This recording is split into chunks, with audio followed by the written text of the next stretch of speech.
Assalamu alaikum wa rahmatullah. Wa alaikum assalam wa rahmatullahi wa barakatuh.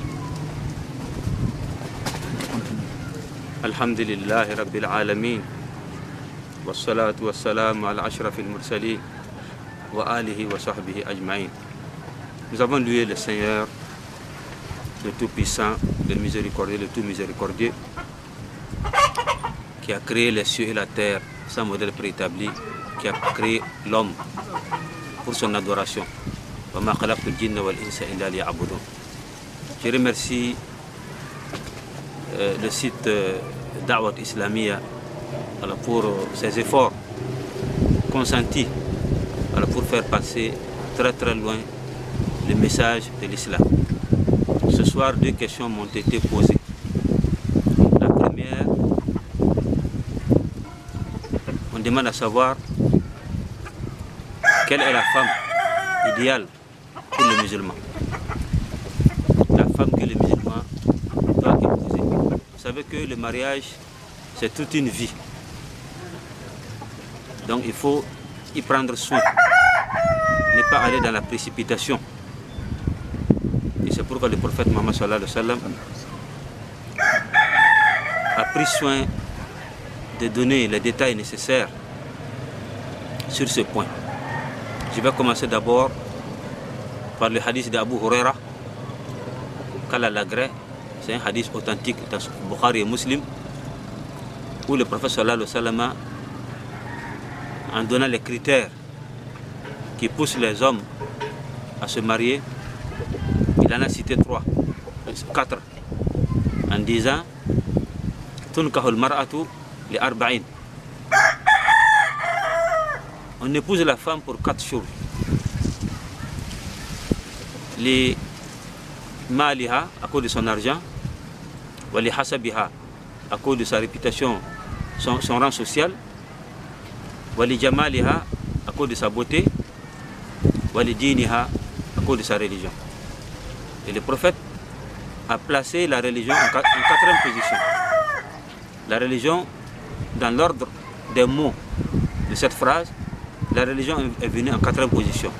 Pour nous dire qu'effectivement, c'est le côté qui motive le moins. Les gens sont poussés vers les femmes, vers le mariage, à cause de leur argent, à cause de leur rang social, à cause de leur beauté. Et c'est pourquoi aujourd'hui, nous venons d'assister à presque 3 mariages comme ça dans le monde. Dans le premier fut le mariage d'Emmanuel Macron, le président français. Et tout récemment, il y a un enfant de 9 ans qui a épousé une vieille femme de 60 ans. Ça c'est pire encore. J'ai toujours la photo chez moi, alors où la vieille femme là dans la grande cérémonie se contentait de mettre la bague d'amour dans la pouce de ce petit enfant. Donc c'est dire que c'est devenu en vogue. Alors en Arabie Saoudite, on appelle ça maintenant Zawajul Misyar. Zawajul Misyari, ça consiste à faire quoi? Un jeune homme qui n'a pas de travail, il n'a pas de boulot, il n'a pas d'issue, alors il tombe amoureux d'une vieille femme riche. Alors une vieille femme qui a construit ses villas, qui a déjà garanti sa vie et son avenir. Alors ce jeune homme, elle aussi elle n'attend que le mariage, elle ne veut que le mariage. Et le jeune homme lui partage son amour et il n'a plus besoin encore de construire pour le mariage, d'enlever la dot, ni les popotes. Et donc sa vie est aisée comme ça. Donc ça c'est en vogue. C'est pourquoi le prophète sallallahu alayhi wa sallam a placé la religion en dernière position. Mais il a terminé le hadith en disant alors ta réussite est dans celle qui a la religion. Donc ça c'est un hadith d'Abu Huraira authentique dans Bukhari et Muslim. Donc Zat al-Din, celle qui a la religion. Dans un autre hadith de Abdullah ibn Amr ibn As, ça c'est dans Sahih Muslim, il a dit Inna dunya kulluha mata. Tout ce monde là est jouissance, c'est un lieu de jouissance où on se réjouit. Wa khayru mata ad-dunya al-mar'atu salihah. Alors la meilleure jouissance dans ce bas monde là, c'est la femme pieuse. Maintenant, la femme pieuse là, la femme religieuse, alors ces deux hadiths n'ont pas donné les détails. Alors donc c'est pourquoi il faut parcourir d'autres hadiths aussi, d'autres textes, alors pour en ressortir avec les points suivants. Mar'at Saliha, la femme pieuse, c'est laquelle, dans certains hadiths, le prophète a donné des détails. Il a dit que c'est la femme soumise. Ida amartaha ata'atka. Voilà, elle accepte faire ce que le mari veut. Voilà, elle est obéissante à son mari. Et ça, c'est un critère qui est très très important. Donc comme ça, les jeunes peuvent voir dans à travers les parents, alors les parents de la fille, on peut se renseigner, voir effectivement quel est le degré d'obéissance de la maman là envers son mari. On peut faire ces enquêtes-là avant de passer au mariage. Non, donc, ça c'est un critère, une femme obéissante, une femme qui obéit à son mari. Aussi, il dit, une femme qui ne parle pas beaucoup, qui est discrète. Elle est discrète. Elle ne divulgue pas les secrets de la famille. Ça, c'est un grand défaut de la femme. C'est pourquoi, dans un hadith authentique, le prophète Abraham, qui venait de temps en temps voir son fils qu'il a laissé à la Mecque et qui avait déjà constitué une famille, qui partait à la chasse. Alors, une première fois, il est venu, alors, trouvé que l'enfant était parti à la chasse, il a demandé à la femme, alors quel est votre état de vie ici? Elle dit non, nous sommes dans la pénurie, nous sommes dans l'angoisse, nous sommes dans les problèmes. Alors, et Abraham de dire à la femme là, alors que au retour de ton mari, dis-lui que alors, ton papa a passé ici, mais que de changer la porte de sa maison. Donc Ismaël a compris effectivement que le papa voulait qu'il change de femme. Voilà. Et une seconde fois, quand il est revenu, Ismaël avait répudié la femme là et prendre une autre. Alors quand Abraham est revenu poser la même question, comment est votre état de vie ici? La femme vraiment a rendu louange à Allah subhanahu wa ta'ala et il a fait l'éloge de son mari. Dire que en tout cas ici la vie va très très bien. Donc Abraham de répondre en disant que de garder cette maison là, cette porte là. Donc c'est dire que la femme alors qui sort avec les secrets du mari, alors n'est pas une bonne femme. Aussi la femme ne doit pas être bavarde. Une femme qui parle beaucoup, c'est un mauvais critère. Le verset est clair. Voilà. Ça fait allusion à quoi? À la femme. Ça c'est dans sa nature même qu'elle ne parle pas beaucoup. Et en cas de querelle et de dispute, elle n'arrive même pas à s'exprimer.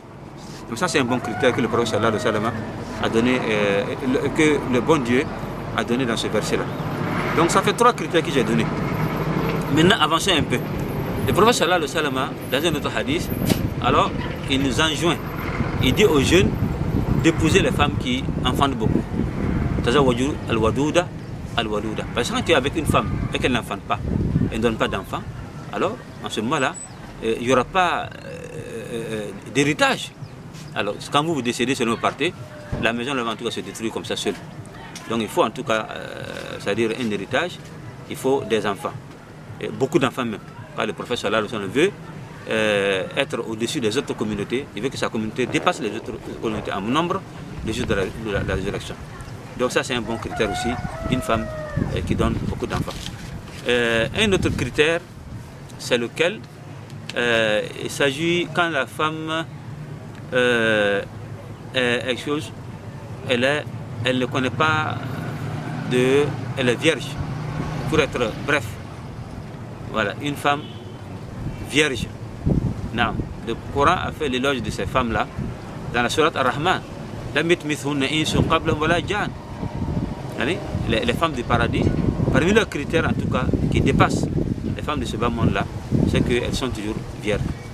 C'est pourquoi le prophète sallallahu alayhi wa sallam, quand Jabir ibn Abdullah, un de ses compagnons, a dit qu'il s'est marié, le prophète a demandé, mais c'est une femme vierge ou bien une femme qui connaît déjà un mari? Il dit que c'est une femme, c'est-à-dire c'est une veuve, c'est une grande dame. Le le prophète de répondre en disant Hal la tazawwajta bikran, pourquoi ne pas épouser une bikr? Bikr, c'est une femme vierge. Alors, tuda'ibuha wa tuda'ibuka. En ce moment, vous allez vous amuser beaucoup alors à la maison. Donc, ce sont des critères comme ça, effectivement, alors qui peuvent aider le mariage à aller de l'avant. Sinon, ramasser par-ci par-là, dans le chaos et dans l'anarchie, comme est le cas aujourd'hui, et vraiment ça, ça ne part pas loin avec le mariage. Donc je vais ajouter en disant que dans un autre verset, si on veut que le prophète dit d'épouser les femmes qui sont vierges, et ils ont été l'objet de beaucoup de douleurs dans le Coran, effectivement, dans un autre verset, pour terminer, c'est-à-dire une fille qui se promène beaucoup. Safah, elle se promène beaucoup et se donne partout. Donc ça veut dire qu'elle est quoi? Bon, elle est dans la délinquance sexuelle. Voilà, donc ça c'est un mauvais critère. Donc une femme qui est chaste, qui ne connaît pas les hommes, c'est celle-là en tout cas qu'on doit chercher en mariage. Donc voici des critères comme ça. Alors pour résumer effectivement ce que la religion veut.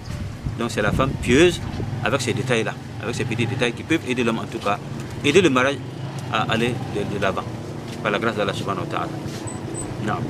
Donc ça c'est la première question, c'est ça la réponse. Mais pour donner un aperçu général à tout ce que nous venons de donner, c'est la famille de la femme là qui joue le grand rôle ici. Voilà, car dans un hadith qui n'est pas authentique, mais dont le sens aussi est véridique. Le prophète dit Iyyakum khadra ad-diman. Je vous mets en garde contre khadra ad-diman, c'est-à-dire une belle fleur qui pousse dans un endroit pourri. On a demandé ça, c'est quoi? Il dit c'est la plante qui est très très belle, mais alors qui se trouve dans une poubelle ou bien un endroit pourri. Donc ça veut dire que c'est une jeune fille qui est issue d'une famille pourrie. Une famille pourrie, une famille où il n'y a pas de religion. Une famille où il n'y a pas de caractère. Les gens ne se respectent pas. Où on se frappe, on s'insulte beaucoup. Où il n'y a pas de contrôle. Les gens sortent, ils rentrent comme ils veulent. Où il n'y a même pas un chef de famille. Il n'y a pas un berger qui peut contrôler les différentes activités de la famille. Donc si tel est le cas, dans cette anarchie-là, généralement, souvent il y a des femmes qui sont belles, alors il faut vraiment se méfier. Voilà, voilà, donc c'est le conseil que j'avais à dire aux uns et aux autres. Et vous savez qu'aujourd'hui aussi la sunna est combattue. Alors je vais ajouter, pour terminer, que il faut poser des conditions à la sœur. Si toutefois ces critères sont remplis et que tu veux passer à l'acte, votre rencontre consistera à faire quoi? À poser les conditions nécessaires. Voilà, tu peux dire à la sœur là, moi j'exige à ce que tu couvres carrément le visage. C'est une exigence. Les gens disent qu'on peut ouvrir le visage, on ne peut pas ouvrir le visage, il y a les polémiques. Mais chez moi, je veux ce que les femmes du prophète, les femmes des compagnons du prophète, les premières musulmans le faisaient. Donc le contexte n'est pas défavorable, mais moi je veux en tout cas appliquer ce que les autres ne peuvent pas appliquer.